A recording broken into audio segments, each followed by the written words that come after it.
దేవుడు కూడి వచ్చిన మనందరితో మాట్లాడినట్లుగా, కుటుంబంతో మాట్లాడినట్లుగా మనం ప్రార్థన చేసుకుందాం.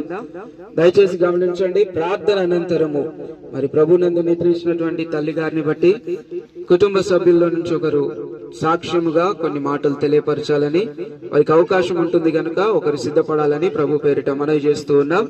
చదవబడిన వాక్యాన్ని బట్టి మనం ప్రార్థన చేసుకుందాం. ప్రతి ఒక్కరు తల్లు వంచినట్లయితే నాతో నేను ముందుకొచ్చి ప్రార్థనలో నడిపిస్తారు.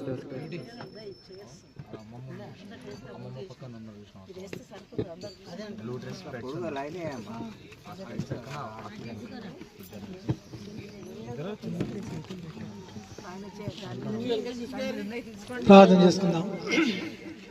ప్రేమ నమ్మకం కలిగిన మా పరలోకపు తండ్రి, మధ్యాహ్న కాల సమయంలో ఈ స్థలంలో చేరి నేను స్తుతించడానికి గణపరచుకుని బట్టి నీకు వందనాలు చెల్లిస్తున్నాం.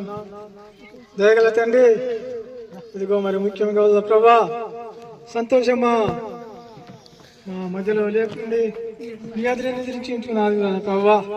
మరి విడిచిపెట్టిన కుటుంబానికి ఆదరణ, ఓదార్పు దయచేయమని అడుగుతుంటున్నాం. దయల తండ్రి, కుమారునికి కుమార్తెలకును ప్రభా ఆదరణ కలిగించమని అడుగుతున్నాం.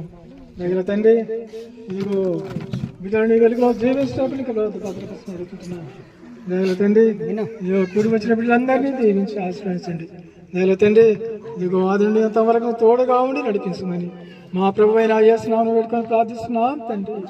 ఆమేన్.